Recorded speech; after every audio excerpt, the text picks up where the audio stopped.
రంగారెడ్డి జిల్లా యాచారం మండలంలో కురువిద్య గ్రామంలో ఫార్మాసిటీ భూబాధితులతో సిపిఎం పార్టీ ఆధ్వర్యంలో మంగళవారం రైతులతో భూ సదస్సు నిర్వహించారు. సదస్సులో సిపిఎం రాష్ట్ర కార్యదర్శి జాన్ వెస్లీ పాల్గొన్నారు. ముందుగా నష్టపోతున్న రైతులు తమ అభిప్రాయాలను వెలిబుచ్చారు. అనంతరం జాన్ వెస్లీ మాట్లాడారు.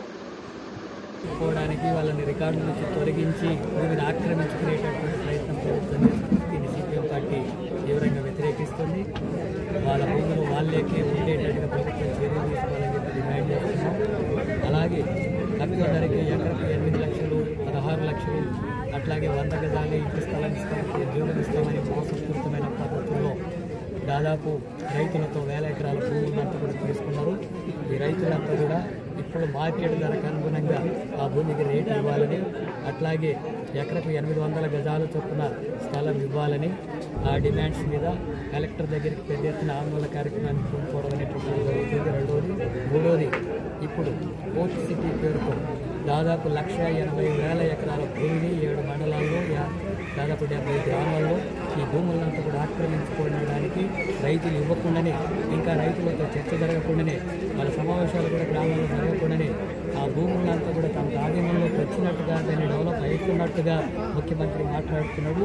ఇది పూర్తిగా రైతాంగానికి హక్కులను హరించి వేసేటటువంటి పద్ధతులు ఈ ప్రభుత్వం వ్యవహరిస్తుంది. ఒక నియంత్రిత ధోరణితో వ్యవహరిస్తున్నదాన్ని సిపిఎం పార్టీ వ్యతిరేకిస్తుంది. రైతులతో మాట్లాడాలా, వాళ్ళ అభిప్రాయాలు తీసుకోవాలి, ఇస్తామన్న వాళ్ళతో తీసుకోవాలి, మార్కెట్ ధర ఇవ్వాలా, ఇవ్వమన్నటువంటి రైతులకు వాళ్ళ భూములు వాళ్ళకే ఉండేటట్టుగా చర్యలు తీసుకోవాలని చెప్పి డిమాండ్ చేస్తూ ఈ నెల 20-21 తేదీల్లో కలెక్టరేట్కు పెద్ద ఎత్తున రైతులంతా కూడా కలిసి పాదయాత్ర కార్యక్రమాన్ని నిర్వహించడం జరుగుతుంది. 21 తారీఖున ముట్టడి కార్యక్రమం కూడా ఉంటుంది, కలెక్టరేట్ ముట్టడి. అంతలోగానే కలెక్టర్ రైతులను పిలిచి చర్చలు జరిపి ఈ డిమాండ్స్ని పరిష్కరించేందుకు చర్యలు తీసుకోవాలా, ప్రభుత్వం కూడా ఆ రకంగా జోక్యం తీసుకోవాలా. లేకపోతే రైతులు ఇంకా మరింత ఉన్నతమైనటువంటి ఆందోళనకు కోరుకుంటారు. ఇక్కడ ఫ్యూచర్ సిటీ అనేటటువంటి రైతుల్ని తరివేసి కోటీశ్వరులు మాత్రమే ఈ రంగారెడ్డి జిల్లా ఈ ప్రాంతం అంతా కూడా అభివృద్ధి చెందిన నగరంగా మారుస్తామంటే చూస్తూ సహించేటటువంటి సమస్య లేదు. అక్కడ రైతులకు, కూలీలకు, పేదవాళ్లకు అందరికీ సమానమైనటువంటి అవకాశాలు ఉండేటటువంటి పద్ధతుల్లో తీసుకోవాల్సి ఉంటుంది.